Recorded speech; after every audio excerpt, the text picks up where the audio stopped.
दोस्तों आप सभी का स्वागत है current affairs funda YouTube channel पर। मेरा नाम है विकास। आईबीपीएस आरआरबी पीओ क्लरिकल दोनों एस्पिरेंट बहुत ही ध्यान से सुने क्योंकि ये वीडियो दोनों के लिए इंपॉर्टेंट है। और हर एक साल जो आपका एडमिट कार्ड आता है तो हैंडआउट भी यहाँ पर जारी कर दिया जाता है। तो आईबीपीएस ने अपना हैंडआउट यहाँ पर जारी कर दिया है आरआरबी पीओ क्लरिकल दोनों एग्जाम्स के लिए। तो इसमें क्या क्या चीज़ें आपको लेकर जाना है, क्या क्या गाइडलाइंस है, उनका आपको पालन जरूर यहाँ पर करना है। एक हाँ और यहाँ पर इंपॉर्टेंट इन्फॉर्मेशन आपको देना चाहूँगा। करंट अफेयर्स आप सभी को करंट अफेयर्स फंडा के मोबाइल एप्लीकेशन में मिल जाएंगे। इसमें आपको हर एक मंथ के 500 एमसीक्यूज रहते हैं जिसमें आपके एग्जाम में जो क्वेश्चंस आएंगे वो सारे यहां पर हम कवर करवा रहे हैं आपको, ठीक है। तो इसमें आपको कोई भी डरने की जरूरत नहीं है। अगर आप इतना कंटेंट पढ़ लेते हो, डिटेल्ड हर एक एमसीक्यू है, जैसे पहले एक एमसीक्यू दिया गया उसकी डिटेल इंफॉर्मेशन है, तो अगर आपने उतना कुछ पढ़ लिया ना तो आपका काम यहां पर हो जाएगा, ठीक है। तो इसमें लास्ट 6 to 7 मंथ का आपको चाहिए होगा वो हम आपको पीडीएफ फॉर्मेट में प्रोवाइड करा देंगे। तो अभी 40% ऑफ के साथ केवल ये 299 में मिल रहा है। और आप ये ध्यान रखना कि अगर कोई भी पर्सन जुलाई 2023 में इसको बाय कर रहा है तो इसकी वैलिडिटी जुलाई 2024 तक रहेगी, ठीक है। तो पूरे एक साल के लिए आपको कंटेंट यहाँ पर मिलने वाला है। और साथ में रीजनिंग भी है और भी बहुत कुछ है, तो आप इन कोर्सेज में भी इनरोल कर सकते हैं। डिस्क्रिप्शन में आप सभी को लिंक दिया गया है और आप इसको देखें और अपनी अच्छी प्रिपरेशन यहाँ पर करें, ठीक है। अब आ जाते हैं इस हैंडआउट में क्या क्या बेसिकली इन्होंने मेंशन कर रखा है। तो आप जैसे पेज नंबर 2 देखोगे, इसमें इन्होंने बताया है कि जो आपका एग्जामिनेशन का पैटर्न है ना वो क्या है, ठीक है। दो चीज़ें यहाँ पर बता दी हैं कि पहले रीजनिंग और न्यूमेरिकल एबिलिटी, और जो मीडियम ऑफ एग्जामिनेशन है वो आपके हिसाब से होगा, ठीक है।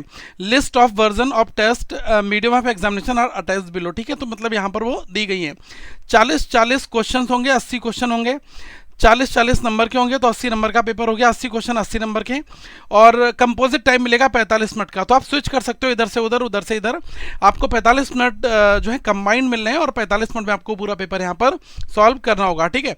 अब देखो गाइज यहाँ पर क्या क्या चीज़ें जरूरी हैं। देखो अलग अलग स्टेट के हिसाब से आपको लैंग्वेज देखने को मिलेंगी। अगर आप अपना पेपर जो है इंग्लिश, हिंदी और तेलुगु में देना चाहते हैं तो ये आंध्र प्रदेश रीजन के लिए है। अरुणाचल प्रदेश में इंग्लिश और हिंदी केवल है। असम के लिए इंग्लिश, हिंदी और असमीज़ है। तो जो रीजनल लैंग्वेज है उसमें भी आपको पेपर देने का मौका यहाँ पर मिल जाएगा, ठीक है।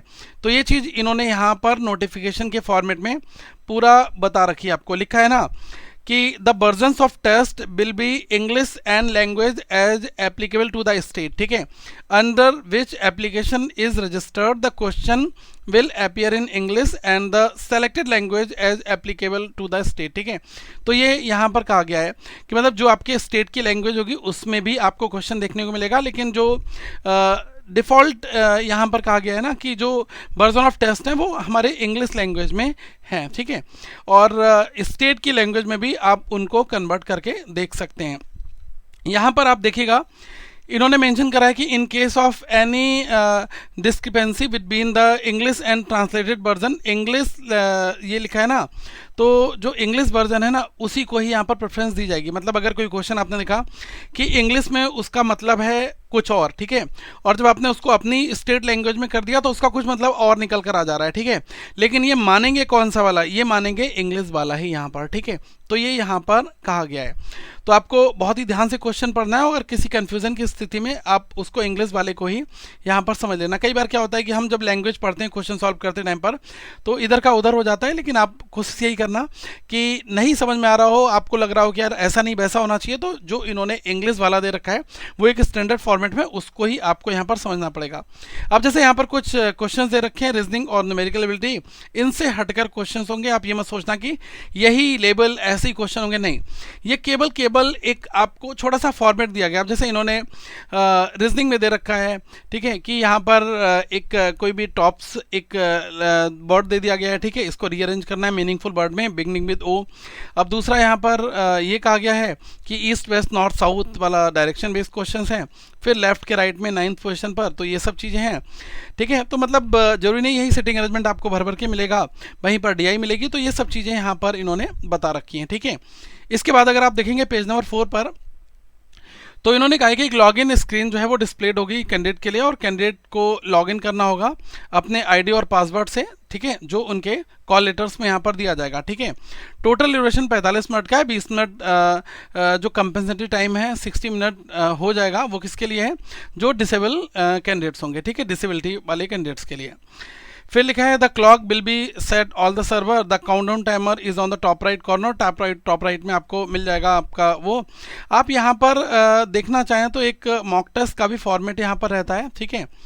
तो ये IBPS की वेबसाइट है और यहाँ पर ये जो है ना असेसमेंट सेंटर्स दिया है इन्होंने, और मॉक टेस्ट का भी दे रखा होता है, ठीक है।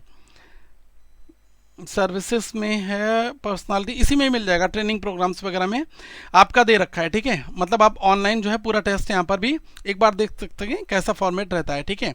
वैसे प्रैक्टिस कर रखी होगी उसी पे ही आपका रहता है, ठीक है। इसके बाद देखो पेज नंबर 5 पे फिर इन्होंने आंसर वगैरह करने के बारे में बताया है, ठीक है। आंसर करने में गाइस इंपॉर्टेंट चीज़ क्या है वो आप एक बार यहाँ पर समझ लो। देखो बहुत सारे लोग जो होते हैं वो यहाँ पर थोड़ा सा कंफ्यूज हो जाते हैं, लेकिन मैं आपको बहुत ही डिटेल में यहाँ पर बता दे रहा हूँ, ठीक है। तो आप इसको ध्यान से समझ लो ये क्या है। मतलब देखो अगर आपने जैसे जब आप पेपर दे रहोगे तो एक साइड में यहाँ पर 1 लिखा होगा, यहाँ पर 2 क्वेश्चन, यहाँ पर 3, यहाँ पर 4, फिर 5, 6, 7, 8, तो ऐसे करके हर एक बॉक्स में एक एक क्वेश्चन दिया होगा, ठीक है। तो जैसे पहला क्वेश्चन आपका सेलेक्टेड है, पहला क्वेश्चन, तो यहाँ पर आपका पहला क्वेश्चन आ गया, ठीक है। अब जैसे देखो पहला क्वेश्चन आपने स्किप करके नेक्स्ट पर गया, आपने आंसर नहीं दिया, तो आपका ये वाला रेड मार्क हो जाएगा कि आपने क्वेश्चन को विजिट तो कर लिया, आपने आंसर नहीं दिया। बाकी सारे क्वेश्चन आपके इस फॉर्मेट में दिखेंगे, ठीक है। लेकिन अगर आपने नेक्स्ट पर चले गए, 1 से 2 पर आप आ गए, तो जो पहला वाला है वो रेड हो जाएगा, ठीक है। फिर अगर आपने अगर उसका आंसर दे दिया तो वो ग्रीन हो जाएगा, ठीक है। 3 चीज़ें समझ आ गई। अब ये 4 और 5 समझ लो ध्यान से, ये क्या है।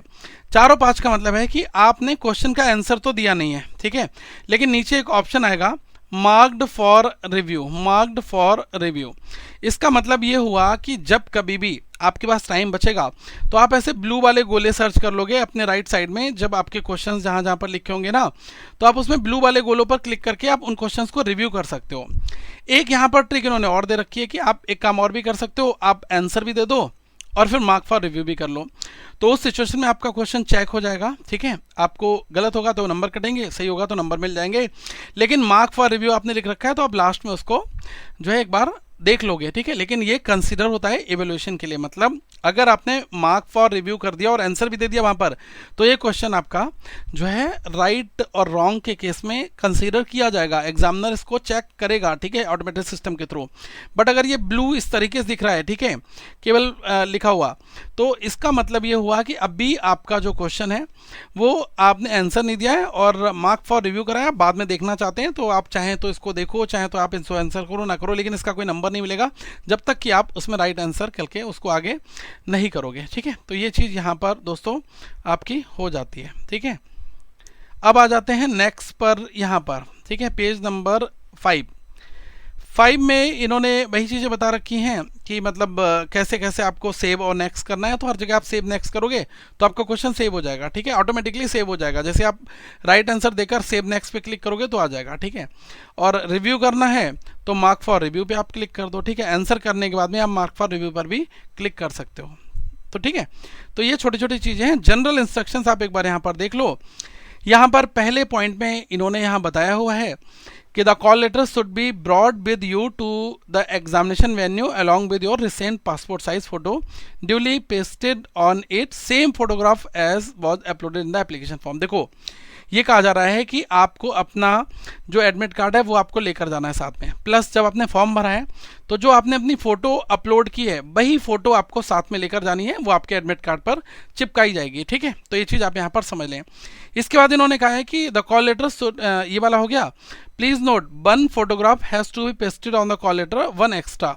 मतलब एक आपको फोटोग्राफ जो है कॉल लेटर पर लगानी है, एक आप एक्स्ट्रा लेकर जाओगे, तो आप टोटल 2-3 फोटोग्राफ ले जाना, आपका काम यहाँ पर हो जाएगा। एक आध थोड़ी सी एक्स्ट्रा डाल लेना, ठीक है। 3 फोटोग्राफ आप ले जाओ, आपका काम हो जाएगा। वैसे ज़रूरत 2 की है वहाँ पर है, ठीक है। एक एक्स्ट्रा ले जाना है और एक आपको चिपकाना है। You must scrupulously follow the instructions, मतलब आपको बहुत ही तरीके से सारे इंस्ट्रक्शंस जो है वो फॉलो करने हैं। और आप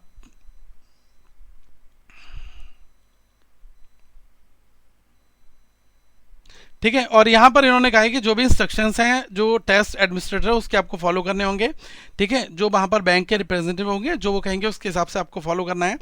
if you violate the instructions, अगर आप वहाँ पर किसी चीज़ का वायलेशन करोगे तो आप डिस्क्वालीफाइड कर दिए जाओगे, तो ये चीज़ आपको ध्यान रखना है। कोई कैलकुलेटर नहीं ले जाना, ठीक है। किसी तरीके की कोई स्मार्ट वॉच ऐसा कुछ मत ले जाना जिसमें आपका कैलकुलेटर और ये चीज़ें हो, आपको वहाँ पर उतार कर वो रखवा देंगे कहीं ना कहीं पर, ठीक है। फिर आप ढूंढते रह जाओगे, तो इसलिए बेटर होगा कि आप खाली हाथ एक पेन पेपर और अपने इसी फॉर्मेट में जाएं, ठीक है। कोई books, notebook, written notes, cell phones, ठीक है, विद और विदाउट कैमरा फैसिलिटी कुछ नहीं ले जाना है, ठीक है। कोई किसी तरीके की कोई इलेक्ट्रॉनिक डिवाइस, हेडफोन वगैरह, ब्लूटूथ कुछ भी नहीं लगा कर जाओगे, ठीक है। तो ये चीज़ यहाँ पर इन्होंने मेंशन आपके लिए कर रखी है क्या क्या आपको लेकर जाना है। इसके बाद यहाँ पर देखिएगा लिखा है please bring the call letter with your photograph affix your on, और साथ में फोटोकॉपी भी चाहिए होगी जो photo identity proof staple with it है, and same currently valid photo ID in original with one additional photograph. तो मतलब आप ये समझो कि जो आपकी फोटो आईडी प्रूफ है वो आपको चाहिए ओरिजिनल वाला, प्लस इसका एक फोटोकॉपी, ठीक है, ये आपको ले जाना है, और एक एडिशनल फोटोग्राफ, ठीक है। जो चीज़ें वहाँ जमा होंगी उसके बाद में आपको रिटेन भी करके दे दिया जाएगा एक डॉक्यूमेंट, ठीक है। Candidate who will be call for the main is required to bring this call letter, मतलब जो डॉक्यूमेंट आपके वहाँ पर सबमिट हो जाएंगे वो तो हो जाएंगे, प्लस साथ में आपको एक एडमिट कार्ड की फोटोकॉपी भी मिल जाएगी, ठीक है। तो आपको वो भी अपने साथ लेकर आनी, क्योंकि जब आपका मेंस होगा तो आपको वो वाली कॉपी वहाँ पर दिखानी पड़ेगी, ठीक है। ये यहाँ पर मेंशन कर दिया गया है, मतलब आप जो भी डॉक्यूमेंट लेकर जाओगे वहाँ पर जो स्टाम्प लगाकर आपको वापस दिया जाएगा वो आप संभाल कर रखना, और आपका जब मेंस का एग्ज़ाम होगा तो उस दौरान आपको वो वाली कॉपी भी यहाँ पर दिखानी होगी, ठीक है। तो ये चीज़ आपकी क्लियर यहाँ पर हो जाती है। और पैन कार्ड है, पासपोर्ट है, परमानेंट ड्राइविंग लाइसेंस है, वोटर कार्ड विद फोटोग्राफ है, बैंक पासबुक है, photo identity proof issued by the gazetted officers or the people's representative on official letterhead, valid recent identity card issued by recognise college, ठीक है, university, Aadhaar card, e Aadhaar card with a photograph, bar council identity, मतलब ये सब चीज़ें आप यहाँ पर ले जा सकते हो, ठीक है। ई Aadhaar card with a photograph, और आपका जो आधार कार्ड है ये, तो ये वैलिड में यहाँ पर आ जाते हैं। राशन कार्ड और जो लर्निंग है वो यहाँ पर आईडी प्रूफ में नहीं आएगा, ये ध्यान आपको रखना है। लिखा है ना IBPS RRB may also conduct on voluntary basis online Aadhaar verification of the candidate scribes at different stage of the process, मतलब ये आपका ऑनलाइन वहाँ पर ऑथेंटिकेशन चेक कर सकते हैं, क्योंकि लोग आजकल क्या करते हैं ना, बहुत ईजिली उसको चेंज वेंज करके अपना बना कर ले जाते हैं, ठीक है। लेकिन वो वहाँ पर करेंगे तो फिर आपको डिस्क्वालीफाइड भी कर देंगे और आगे के सारे एग्जाम्स में डिबार कर देंगे, ठीक है। और जब तक एग्ज़ाम ओवर नहीं हो जाता तब तक आप अपनी सीट छोड़कर मत जाना। ट्रैवलिंग अलाउंस वगैरह ये सब कुछ नहीं दिया जाता है, तो ये तो यहाँ पर कहा गया है, ठीक है। फिर कहा गया है कि IBPS would be analysing the response of individual candidate with other candidates to detect patterns of similarity of right and wrong answer. देखो ये मैं बता रहा हूँ क्या है, इनकी आजकल की जो AI अप्रोच है ना वो बहुत अलग है। अब जैसे सपोज करो क्या हुआ कि आप और आपके नियर बाई में कोई बंदा बैठा है, दोनों के क्वेश्चन पेपर मतलब सेम आ रहे हैं, तो आपने तीसरा क्वेश्चन सॉल्व किया, उसने भी तीसरा सॉल्व किया, ठीक है, आपने टिक किया, उसने भी टिक किया, आपने नेक्स्ट मार दिया, फिर फोर्थ किया, मतलब आपका और पड़ोसी का पैटर्न अगर एक जैसा चल रहा है, आपके भी 14 करेक्ट हैं, उसके भी 14 करेक्ट हैं, जो क्वेश्चन उसने बनाया वही आपने बनाया, तो ये आपको सिस्टम डिटेक्ट कर लेगा, ठीक है। तो इस सिचुएशन में क्या है कि आपका जो है कैंडिडेचर है उसको ये लोग जो है कैंसिल कर सकते हैं, ठीक है। तो ये चीज़ यहाँ पर इन्होंने मेंशन कर रखी है, तो इसका आपको बहुत विशेष ध्यान रखना है, ठीक है। मतलब अपना छुपा कर भी और ज़्यादा यारी दोस्ती वहाँ पर नहीं निभानी है, ठीक है। बॉल पेन आपको लेकर जाना है, ब्लू इंक स्टाम्प पैड ले जाना है, ग्लू ले जाना है, sheets of paper will be provided, ठीक है, which can be used for the rough work और taking down the question number you would like to review at the end of the test before submitting your answer. After the test is over you must hand over these sheets, ठीक है। तो मतलब आपको ये seats को यहाँ पर दे देना है, और you must write your registration number, roll number, ये सब भी आपको रफ सीट पर वहाँ पर लिखना होगा, ठीक है। ऐसा क्यों किया जा रहा है कि कल को अगर सपोज कर लो कि आपने पेपर अपना सबमिट कर दिया, ठीक है, आपके पूरे पूरे नंबर आ गए, कल को कोई कन्फ्यूज़न हो रहा है तो आपकी रफ सीट्स भी वहाँ पर स्टोर्ड होती हैं और उनमें भी एक रिकॉर्ड का फॉर्मेट रहता है, तो वहाँ से भी इसको टैली किया जा सकता है, ठीक है। तो ये चीज़ें हैं जो आप सभी को एग्ज़ाम में लेकर जानी है। तो अपना ग्लू हो गया, स्टाम्प पैड हो गया, ब्लू इंक है, ठीक है, और आपका बॉल पॉइंट पेन है। तो ये सब चीज़ें आपको अपने साथ लेकर यहाँ पर जानी है। ये मेंशन यहाँ पर इन्होंने कर रखा है। और रोल नंबर, रजिस्ट्रेशन नंबर ये आपको अपनी रफ सीट पर लिखना होगा, क्योंकि रफ सीट आपकी हैंड ओवर की जाएगी और आपको हैंड ओवर करना कंपलसरी है, ठीक है। तो ये सारी चीज़ें हैं। और किसी तरीके से आप कोई भी चीज़ स्टोर मतलब मत करना, और ये मत करना कि यार मैं पेपर पे लिखकर क्वेश्चन पेपर घर ले आ रहा हूँ, किसी कोचिंग इंस्टीट्यूट को दे दूंगा, फटाफट कर लूँगा, ये है वो है, ये गलती मत करना। अगर पकड़ गए तो फिर आपके साथ बहुत बड़ा सीन हो सकता है, ठीक है। तो यही थे इम्पोर्टेंट इंस्ट्रक्शंस, ठीक है। और मुझे नहीं लग रहा है कि अब कोई और इम्पोर्टेंट यहाँ पर कोई है। स्क्राइब जिसका है वो स्क्राइब अपने साथ ले जाएगा, ठीक है। और किसी तरीके की कोई हरकत नहीं करनी है ताकि कहीं पर कोई परेशानी ना हो। और वही सोशल डिस्टेंसिंग वगैरह आपको मेंशन करनी है। ये तो वही पुराना वाला चल रहा है अभी तक, कोविड के नॉर्म्स आपके हैं। मास्क आपको लेकर जाना है, ग्लव्स लेकर जाना है मतलब अपने साथ, ठीक है। और आजकल क्या है, आई फ्लू वगैरह भी चल रहा है, थोड़ा सा सैनिटाइजर वगैरह इसका भी ध्यान आपको रखना है, ठीक है। और एक simple pen, blue ink, stamp pad, exam related document जिसमें कॉल लेटर है, फोटोकॉपी है आईडी प्रूफ की, ठीक है। और यही सब चीज़ें हैं, आईडी कार्ड ओरिजिनल वगैरह ये ले जाओ। The name on the ID card और कॉल लेटर पर बिल्कुल सेम होना चाहिए, ठीक है। किसी तरीके की कोई ऊपर नीचे होगा तो वहाँ पर वो कैंसिल कर देंगे। पता चले कि आपने फॉर्म भरा तो आपने कुछ और लिखा है, आईडी कार्ड पर कुछ और लिखा हुआ है, तो वही उस सिचुएशन में ये आपको एग्ज़ाम देने नहीं देंगे। तो आपको ये चीज़ ध्यान यहाँ पर रखनी है, ठीक है। और यहाँ पर क्या दे रखा है, कोई भी आइटम्स वगैरह इधर उधर के नहीं ज़रूरी हैं, जो आप अपना वाटर बॉटल वगैरह ले जाओ, उससे आपका काम हो जाएगा, ठीक है। ये लिखा है ना कि हाँ, सैनिटाइज़र और जो आपका वाटर बॉटल वगैरह है ट्रांसपेरेंट है, वो आप ले जाओ। Wish you all the best. बस यही चीज़ें हैं जो आपके एग्जामिनेशंस के लिए गाइस यहाँ पर जरूरी है, ठीक है। तो आगे हम लोग फिर मिलेंगे अगले सेशन में। Thank you so much, have a good day to all of you once again, we will meet in a next video.